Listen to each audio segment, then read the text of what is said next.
Hi, this is TheHande. So, I work as a teacher and I've been thinking about making videos about the Finnish school system and its various weird aspects, but I realized, of course, that I can do that without at least giving a basic explanation of the Finnish education system. That's what I'm going to be doing today. So this is my introduction into the Finnish education system. And I want to stress here that this is a very broad overview and I'm not going to go into a lot of nitty-gritty details. I'm going to give some details just to give everybody a basic idea of each of the levels of the school system. And first I thought I might as well give a little bit of a history on my school history. So I started school on the year that I turned 7, so I was technically 6 when I started school because my birthday is a bit later in the year. And I spent the first 6 years of my primary education in something called ala-aste. We had a single homeroom teacher and then subject-specific teachers for a couple of other things. And then after year 6 I graduated into yläaste, where I finished out years 7 through 9.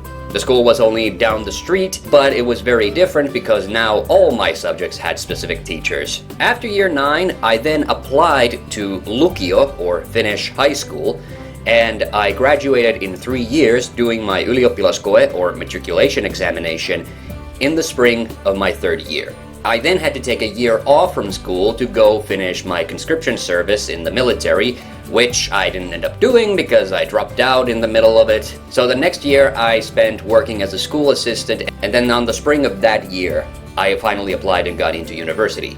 I got in specifically on a degree program that was aimed at becoming an English teacher, which was supposed to conclude in 5 years, but for a number of reasons that didn't quite end up happening. One of the things, for instance, was that after my freshman year, I again had to take a year off from school because I had to finish my conscription service, now as civil service. But at the end of it all, I did finally graduate with a master's degree in 2014. I then spent the next couple of years teaching before I started to get a bit annoyed with the fact that I had qualifications to teach geography but just no opportunities.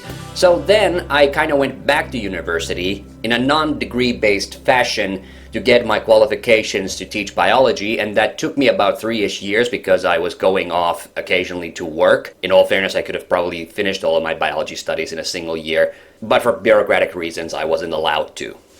Okay, so that's basically where I am at today.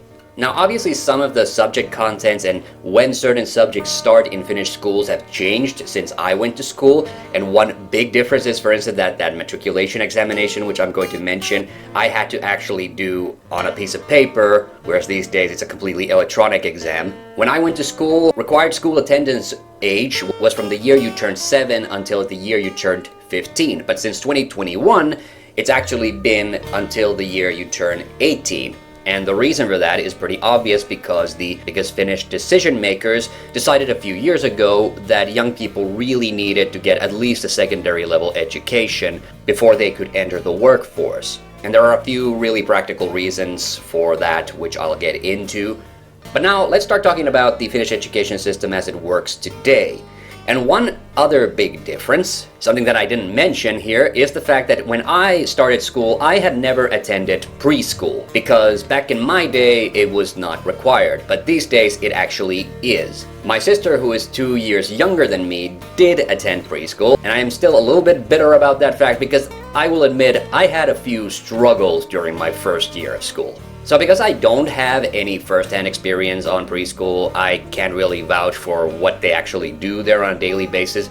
But my impression has been that basically it's kids learning like the basics of what it means to be in a classroom, having recess, having books that you have to take care of and bring to school. I don't know if they give out homework or anything, but basically the idea is to kind of just check that the kids are kind of mentally mature enough to then actually start school. Because these days, it's actually very common for parents to decide not to enter their kids into school until the year after they turn 7, if, for instance, they clearly have some kind of learning disabilities or other behavioral issues that might require attention. So, like I said, when I went to school, the primary education system in Finnish schools was called ala-aste and yläaste, but these days the names used for them are alakoulu and yläkoulu. For bureaucratic reasons, schools tend to insist that the years 1 through 9 are all kind of the same dealio and part of the same school system. But for practicality reasons, we all know that this isn't actually true.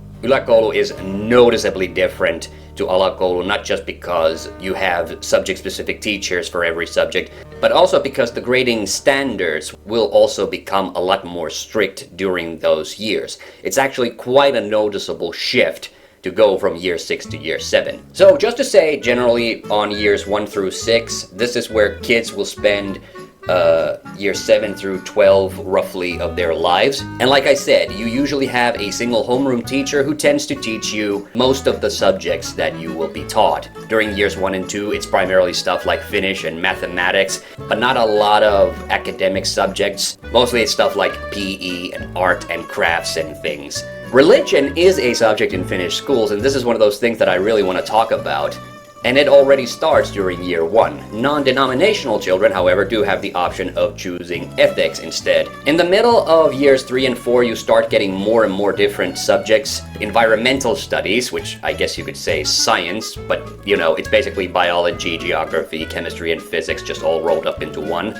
English has already started at year 3, but some schools will actually have unofficial sort of English lessons already during the first couple of years. And one big difference from when I went to school is that Swedish, which is Finland's second official language, is now started at grade 6. When I went to school, it was grade 7. So, like I said already, during year 7, you start to get a whole bunch of different subjects. The whole environmental studies block gets blown up into 4 distinct subjects. And while you still have a homeroom teacher, as in you do actually get homeroom during this time, the homeroom teacher is obviously just another subject teacher at the school.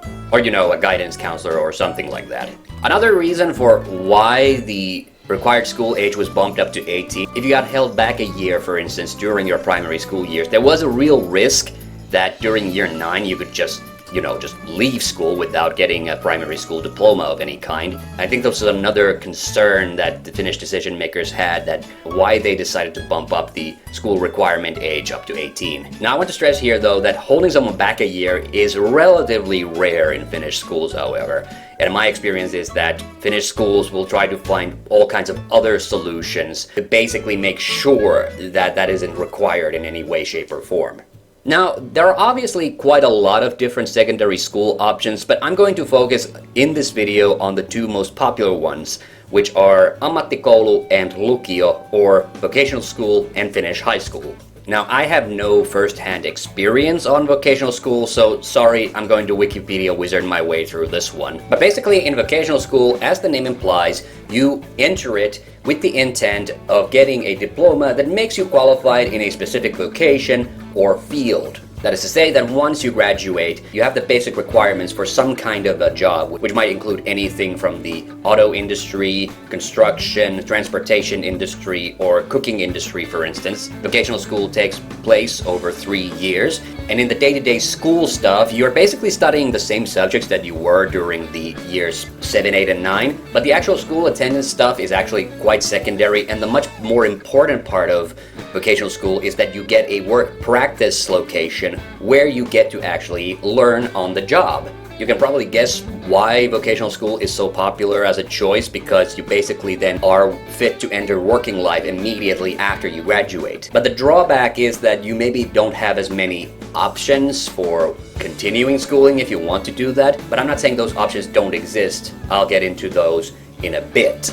Now, Finnish high school, or lukio, also known as senior secondary school, is a lot more academic. Basically, you're studying all the same subjects as you did during year 7, 8, and 9 of yläkoulu, but you also get a bunch of new subjects, and your end goal in lukio is to graduate within at least 4 years by first finishing up all the required courses, or I guess they're called modules these days, in each subject, and then a big package of elective courses to fill a certain course quota. This means that high school students have a lot of freedom to choose what they want to study during high school in order to get their high school diploma, but the real goal of high school, though, is to attend the matriculation examination. So don't get me wrong, the high school diploma you get at the end of high school isn't completely useless or anything. It is used by universities to determine whether or not you're good enough to get in, and your grades in it do matter in that sense. But you're basically considered not fit to enter if you have not passed your matriculation examination,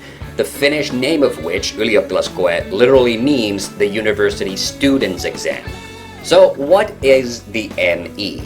The ME is basically a big nasty exam which you have to complete in at least 4 subjects. In my day the rules were a little bit more strict, but these days my understanding is that basically none of the subjects are required, although most people will do Finnish at the very least, because if you don't do it then you have to prove that you know Finnish at least if you enter a university, which I guess would be pretty embarrassing.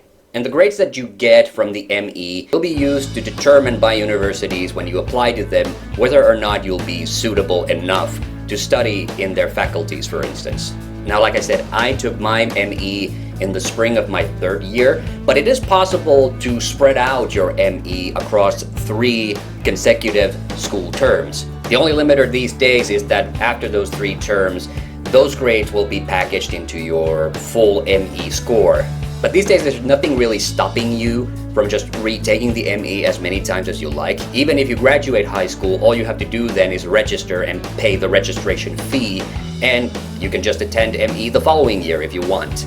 And it is not unusual for kids to spread out their exams over a 4th year of high school. Mostly this has to do with the fact if you fail a bunch of courses during like your 1st year and you then have to kind of patch things up in order to be able to graduate. But some students who have learning disabilities will actually do that right from the get-go, planning for a much lighter work schedule that they can handle. The good side about graduating high school is the fact that you will then be considered eligible to study in a university, which is not an option for vocational school students. Now, there are a lot of hybrid high school, vocational school institutions in Finland though, which basically allow you to get degrees from both at the same time. So after that, you can make the choice of either going to working life or applying to university if you like. Vocational school students, however, do have one avenue open to them to get to the university level of education, and that is University of Applied Sciences, or ammattikorkeakoulu. This is, however, different from an actual university, which in Finnish is called yliopisto. So this is kind of a weird thing. Universities of Applied Sciences are kind of a very European thing, I think, and actual universities do get a little uppity about the fact that they have the university moniker, but I think this is another purely bureaucratic reason, because the highest level of education in Finland is called the university level, and they technically are on the same level, so they can't be called anything else. But basically, a University of Applied Science is basically the same thing as a university, except that all of their degrees are only on the bachelor's level, and they are all geared towards specific vocations. So basically, if you want to progress in your particular field in order to get into a higher position so you can get like better pay or something, then applying to a University of Applied Sciences is a perfectly valid option for you. But if you do want to study in an actual university, you do need a high school degree. And luckily, Finland does have a lot of adult high schools, which, aren't free, unlike regular high school or regular vocational school. But adult high school has a much more sparse selection of modules that you need in order to be allowed to attend the matriculation examination. And this way, you still have a pathway open to you in order to get into university. Now, as for universities, that's really the big difference between them and universities of applied sciences, is the fact that unlike the applied science schools, actual universities will offer a master's degree and doctorate programs in addition to the bachelor's programs, which confusingly in Finnish are called candidates programs. But yeah, it's the same thing basically. The general idea is that in almost any subject that your bachelor's takes 3 years to complete and your master's takes 2 years to complete. This is definitely not how it went with me, and my impression is that most degree programs tend to run over the planned timetable. And for me, it wasn't even the fact that I was like failing courses or anything. Like, as much fun as university studies can be,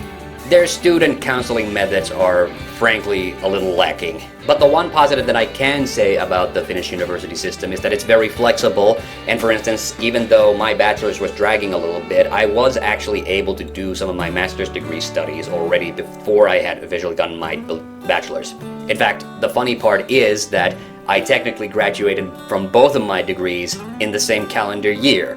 I managed to get my bachelor's approved just at the start of the summer of 2014, But then I had to wait until the autumn to get my master's degree because there wasn't enough time to approve it. Alright, but I think I've covered all the bases. I hope you found this video interesting, and hopefully I'll be able to make some of those videos about other topics related to Finnish schools later down the line. I'm Hannu TheHande Mäkinen. Stay in school.